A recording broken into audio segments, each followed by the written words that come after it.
Let's talk about soil formation. Soil formation Dokuchaev ji ने दी थी, जो कि फादर भी हैं सॉइल साइंस के। उन्होंने कहा सॉइल फॉर्मेशन जो है वो एक्टिव, पैसिव और न्यूट्रल फैक्टर्स पे डिपेंड करती है। एक्टिव फैक्टर्स मतलब कि climate, organisms. Passive factors relief, parent material. और न्यूट्रल फैक्टर जैसे कि टाइम। तो और जेनी जी जो हैं उन्होंने दिया था सॉइल प्रॉपर्टी के बारे में।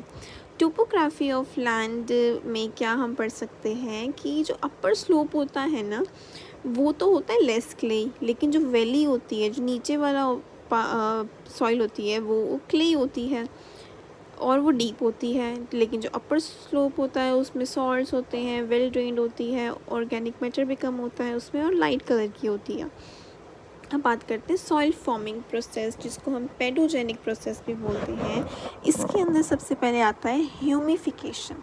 ह्यूमिफिकेशन में क्या क्या होता है, ऑर्गेनिक मैटर की अगर डिकम्पोजिशन करते हैं और वो ह्यूमस में कन्वर्ट होता है, दैट इज़ कॉल्ड ह्यूमिफिकेशन। इल्यूमिएशन क्या होता है, इल्यूमिएशन मीन्स वॉशिंग आउट, मतलब कि जितने भी वहाँ से सॉल्ट्स वगैरह हैं वो रिमूव हो जाएंगे, रिमूवल फ्रॉम अपर लेयर्स। और एक्यूमुलेट कहाँ हो जाएंगे, लोअर सॉइल में, जिसको हम बोलेंगे इल्यूमिएशन, जिसको हम बोलते हैं वॉशिंग इन, मतलब डिपोजिशन होना लोअर लेयर्स के अंदर।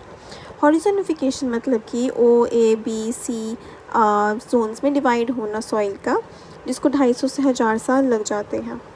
अब बात करते हैं कि जोनल पेडोजेनिक प्रोसेस क्या होते हैं।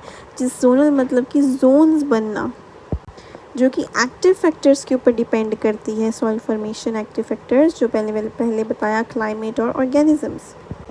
इसमें आता है कैल्सिफिकेशन एंड जिप्सिफिकेशन।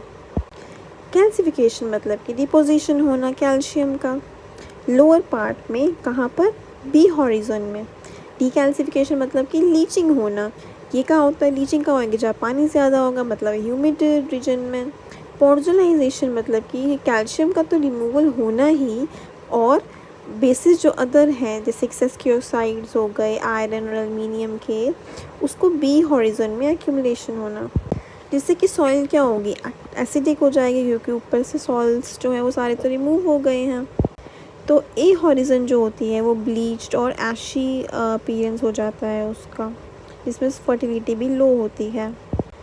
और मैच्योर पोडजोल्स जो है उसमें 3 लेयर्स होती है, मतलब बी हॉरिजन के अंदर precipitated humus, reddish brown layer जिसको ऑक्साइड्स की, और येलोइश ब्राउन लेयर। और ये फॉरेस्ट और पास्चर्स के लिए यूज़ होती है ये वाली सॉइल।